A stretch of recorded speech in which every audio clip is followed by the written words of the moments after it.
Well, if you weren't with us last week, that's okay, because we're starting a new sermon series this week. So I was hoping I'd get a little more than that one. Thank you. It's better now that you're sitting a few rows back, Miranda, because it's not quite as in my face. No, you're good.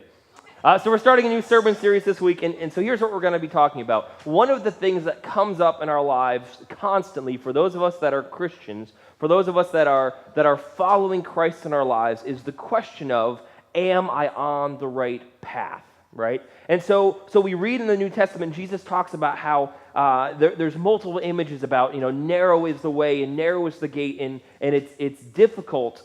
And few people find the way to God's kingdom. Few people find that path that God has laid before them.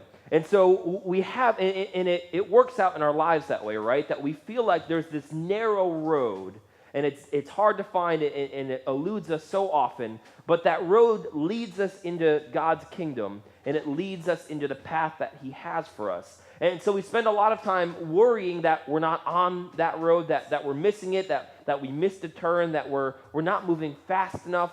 And so what we're going to be doing in this sermon series, we're going to be in Matthew chapter 16. We're going to spend 3 weeks on this passage, and we're going to talk all about what it looks like to walk on this narrow road. So the sermon series is going to be divided into 3 parts. Hopefully they'll be easy to remember. Week 1, which is this week, is going to be finding the narrow road. So what does it look like? What is God's plan for us? How does it work? If I'm driving down the road, I don't know if you guys find this. We find that, they say that finances are the most stressful part of a marriage relationship. That's not true for us. Maybe second, the most stressful part of our marriage is directions. That if my wife has got the map and I'm driving, we don't communicate well with directions, right? This might be the new big thing that we have to do marriage counseling on is just turn on Google Maps, turn on turn-by-turn directions, and I'll talk to the lady in the phone, all right? She speaks my language. So we'll be driving down the road, and I'll say things like, well, when do I turn? Well, a little farther ahead. And I'm like, all right, well, what does the road look like? Am I turning onto a highway, or am I turning onto like a class 4 goat path, right? Because that helps. If you're trying to find the road, it helps to know what it looks like. Because if I'm looking for a class 4 road and I see these huge signs and this massive paved on-ramp, that's probably not the road I'm looking for. So that's what we're going to talk about this week is, well, what does the road look like? This plan that God has for us, that He wants us to go down in order to make it into His kingdom and make it into the life He has for us. What does it look like so that we have an idea of how to find it in our lives? Week number 2 next week is going to be following. So we have finding this week, following is next week. That's going to be how do we stay on this and how do we keep making progress and pushing forward? How do we not get distracted? How do we not get off track? How do we avoid flat tires, things like that? And then week 3 is going to be finishing the narrow road, which is going to be, well, what is the point? Where does God want us to go? What does He want to accomplish through us following His will? So that's going to be the general outline. Now, this is by no means going to be an exhaustive sermon. This is not the last sermon series you'll ever need to hear on finding God's will for your life or anything like that, but we're going to explore what happens in this passage. So let's get into it. We're going to be in, again, Matthew chapter 16. We're going to start in verse 21. This is Jesus talking to the disciples. From that time, Jesus began to show His disciples that He must go to Jerusalem and suffer many things from the elders and chief priests and scribes and be killed, and on the 3rd day be raised. And Peter took Him aside and began to rebuke Him, saying, "Far be it from you, Lord, this shall never happen to you." But He turned and said to Peter, "Get behind me, Satan. You are a hindrance to me, for you are not setting your mind on the things of God, but on the things of man." Then Jesus told His disciples, "If anyone would come after me, let him deny himself and take up his cross and follow me. For whoever would save his life will lose it, but whoever loses his life for my sake will find it. For what will a profit if a man gains the whole world and forfeits his soul? Or what shall a man give in return for his soul? For the Son of Man is going to come with his angels in the glory of his Father, and then he will repay each person according to what he has done. Truly I say to you, there are some standing here who will not taste death until they see the Son of Man coming in his kingdom." God bless your word to us this morning. So this passage is a very distinct time in the New Testament. And all of the Gospels describe this very specific moment in different ways. But essentially what's happening is Jesus' ministry was divided almost in two. And there was the beginning where he was introducing himself, where he was beginning to define who he was and what he wanted to do. And then there was this point where Jesus turns himself to Jerusalem, both literally and figuratively. And so what happens is Jesus knows what is coming. He knows that the cross is waiting for him to come to die, to be given as a sacrifice for all of our sins. And so Jesus sets himself on this road that leads to the cross. So what we're going to be doing in this sermon series is looking at what was Jesus's narrow road, specifically in the Gospels, and what did that look like. And so we have the advantage of looking at it from this end of things. We know how it ends up. We know where he's going. And so that's what we're going to look at. So Jesus' narrow road led to the cross. That's where it ended up. It was this path that took him literally to Jerusalem, walking on actual roads. But also, if you see and really pay attention to how he spoke, he changes his tone after this. So not only did he literally turn his body and literally travel to the cross in Jerusalem, his spirit and his emotions also did the same. And often in our lives, so the whole point of this is we're going to look at Jesus' narrow road and then try to understand, well, God, what is that for me? What do you have for me? And sometimes it is a literal road. When God called us to pastor here, we had to literally get on I-90 for 850 miles and drive for forever to get out here. Sometimes it's less obvious and it's more hypothetical. But one way or another, this is what is happening with Jesus. He is turning, he's shifting his focus. In addition to shifting his body, he's shifting his focus to the cross and to Jerusalem, and he sees where he is headed. And that's what's happening in this passage, is all of a sudden, Jesus starts to say things about going and dying on the cross. 2 weeks ago, we talked about Peter walking on the water, and how Peter walking on the water wasn't really this big Peter failure story that people like to think it is.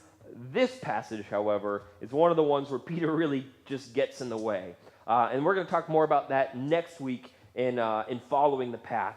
But what happens is the disciples, they notice this, and that Peter's reaction is kind of a sign to us that this is not normal stuff for Jesus, that Peter reacts really, really strongly and essentially starts bossing Jesus around and says, no, there's no way, that's not going to happen, you're not doing that, these bad things cannot happen to you. That's how different this was for Jesus.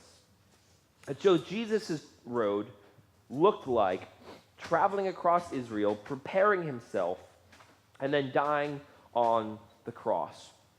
It wasn't a pleasant road, it wasn't a happy road, but it was the one that he was called to. Now, here's something that we need to remember and learn from Jesus' path and what happened with him. That so often, one of the mistakes that we make is that when we say, God, I want you to come into my life, I want you to show me where to go, we expect everything to immediately get better. We expect a road that's paved and that's smooth and it's perfect and it's wide and it's easy to go down and there's no issues, there's no potholes, it's simple, there's nothing running out in front of us. We look for that kind of road.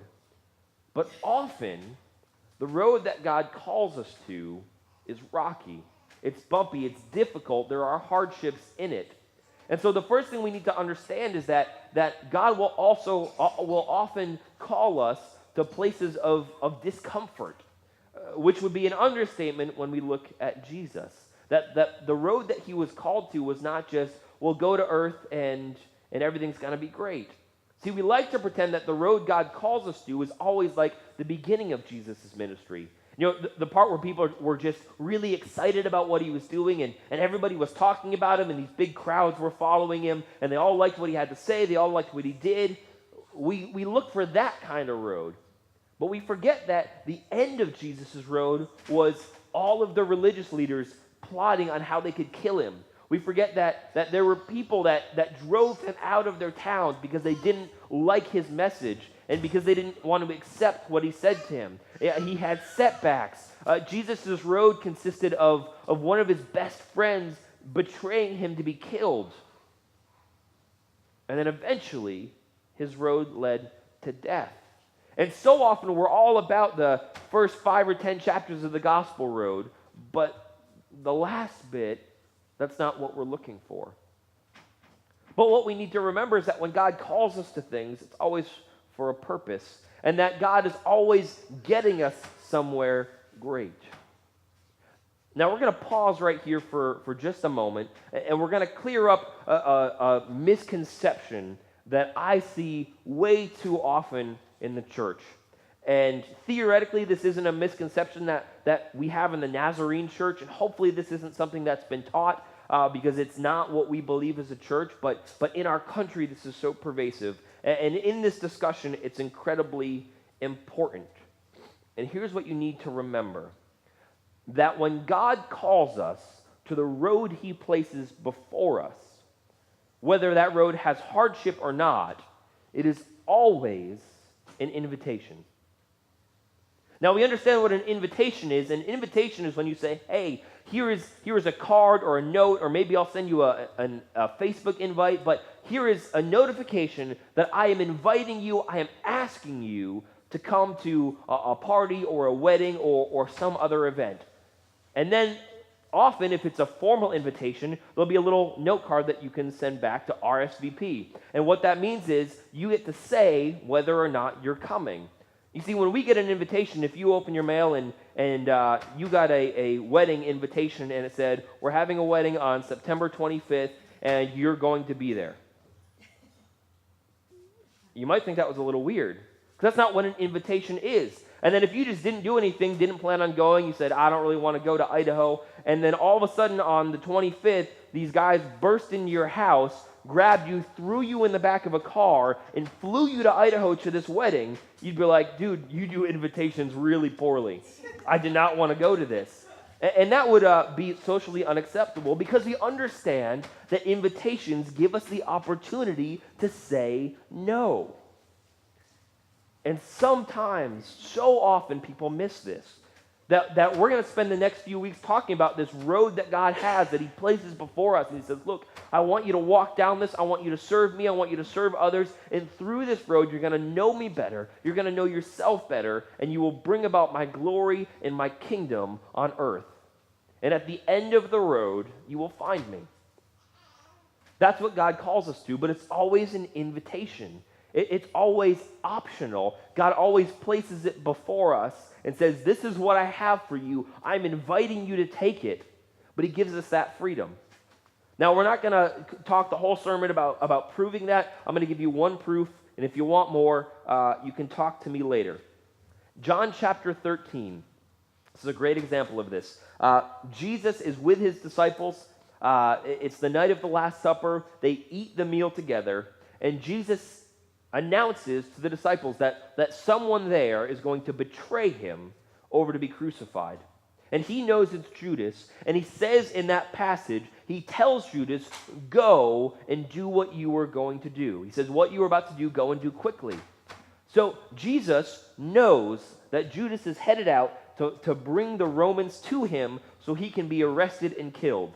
Now, I don't know about you, but if somebody's in my house on a Friday evening, or a Thursday evening, technically, and I know that as soon as they leave, they're going to go get some people to kill me, you better believe that I'm going to encourage them to stay for dessert, right? If I know that somebody in my house is about to go out and bring people to kill me, I'm not going to say, just go ahead and do it, man. I'm good. You see, Jesus all throughout this had all kinds of choices. If he didn't want to be killed, if he didn't want the cross, if he said, you know what, God, I'm done with that plan, I've changed my mind, I want to see retirement. He could have said that. But he continually, and you can read through the whole New Testament, this is just an example, there time and time and time again, Jesus knew what was happening. They knew they were going to come for him in the garden. Where did he go? He went to the garden because he chose the road that God laid before him. And here's where we get it backwards. Somebody has something terrible happen in their life. And people go up to that person and say, man, God's got a plan. And that was God's will. And they try to claim that this tragedy was somehow God's will for their lives. But here's the problem. They never had a say in that. Right? God never came to them and said, hey, I have a road for you and your kid might die. And they said, oh, okay, we'll go down that road. Those aren't the kind of tragedies we're talking about. God never said, hey, I've got a path for you and you're going to be abused. And the person said, oh, okay, that sounds good. See, there's a difference there. And when we go to people and we say, man, this tragedy that you never signed up for, that's got to be God's will, that's not the paradigm that's set up in the Gospels. That Jesus didn't wake up one day, all of a sudden find himself on the cross and say, wow, that was a surprise. Didn't see that one coming. That's not what happened. But so often, I hear people using language like that says, man, this is just the road God's given you. You know, it really stinks that this happened and that this happened to you or this person passed away, but man, must be that's the road that God put you on. But that doesn't line up with the New Testament. And so that's not what we're talking about. And so this is key that you understand this, that the road that we're talking about is always an invitation. You can walk away from it. I would strongly encourage you not to. That God's plan, even when it looks hard, it's still better than everything that we can come up with. But you have the opportunity to say no. There's a difference between God's will in your life and tragedy that happens because of evil. Now, God's road will always lead you out of that tragedy. But God's road never leads you into something that you didn't sign up for.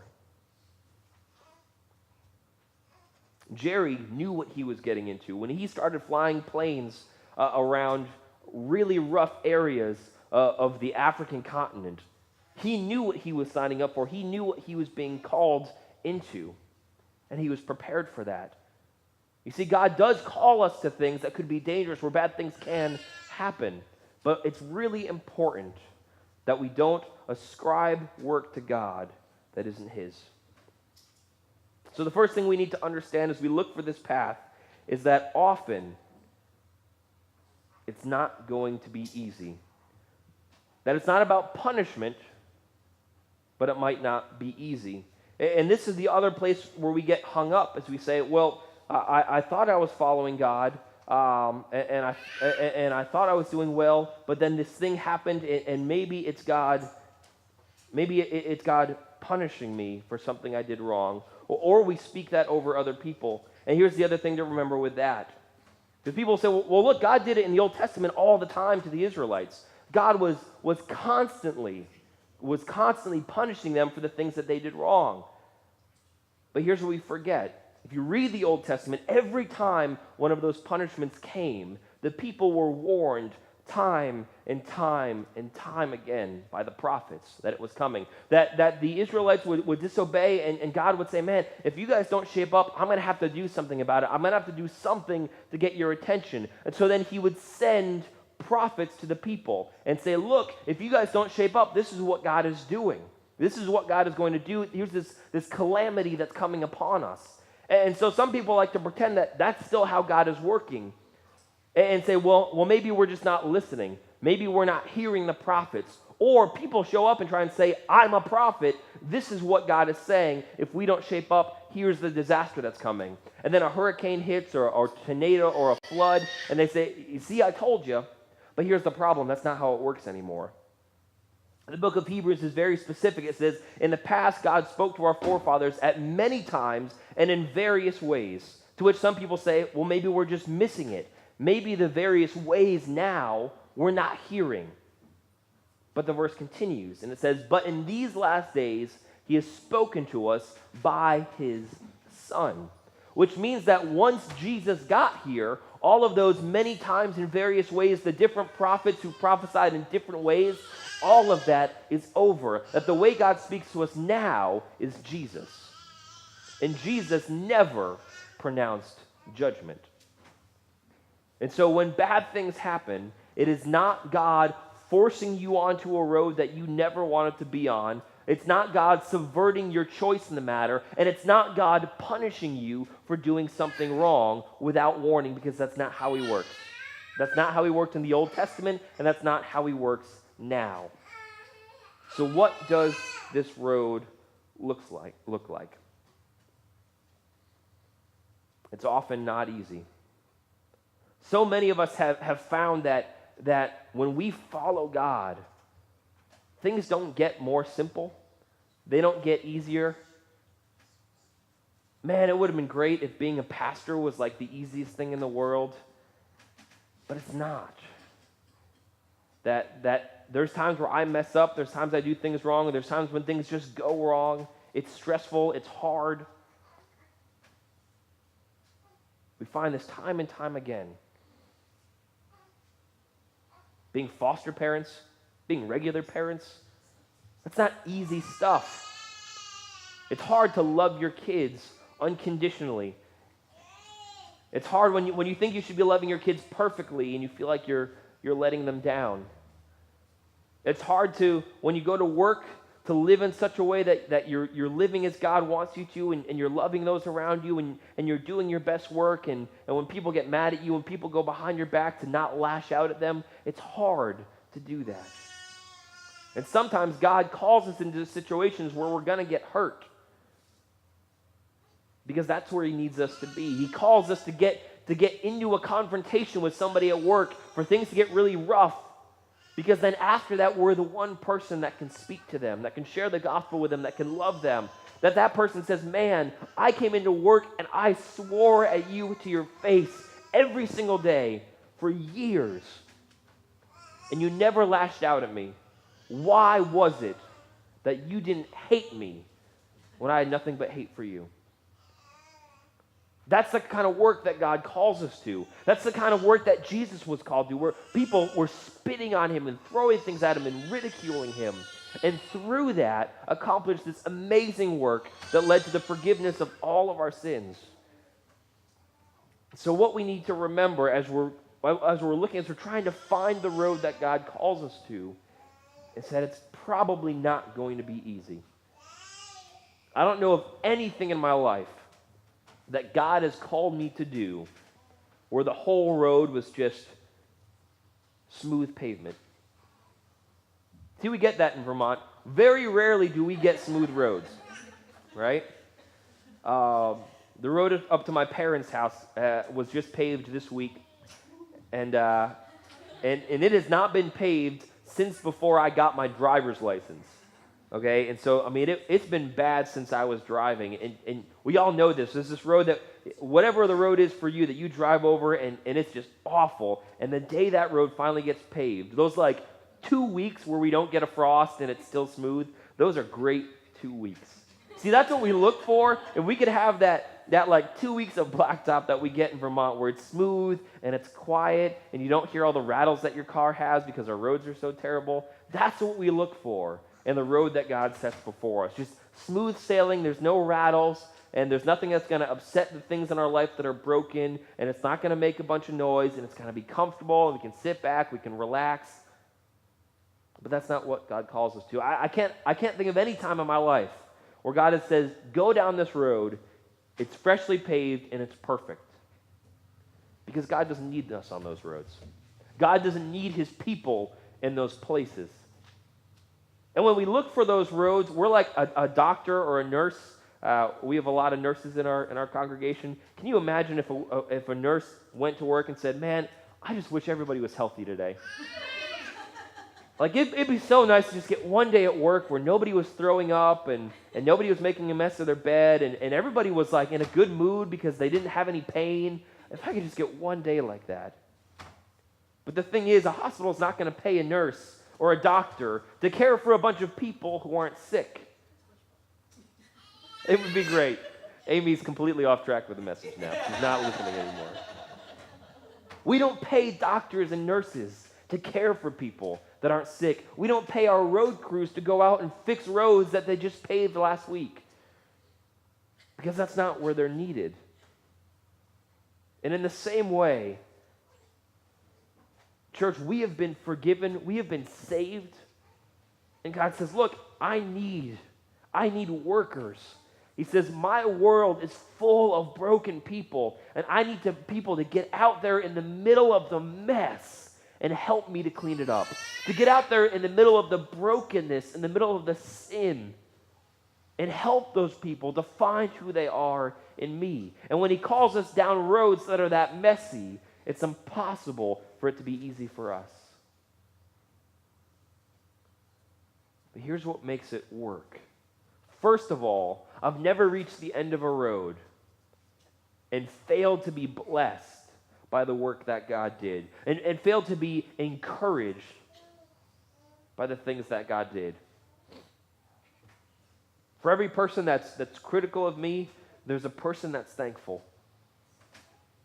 And even when there's 5 people that are critical of me and 1 person that isn't, which is sometimes the case, not you guys.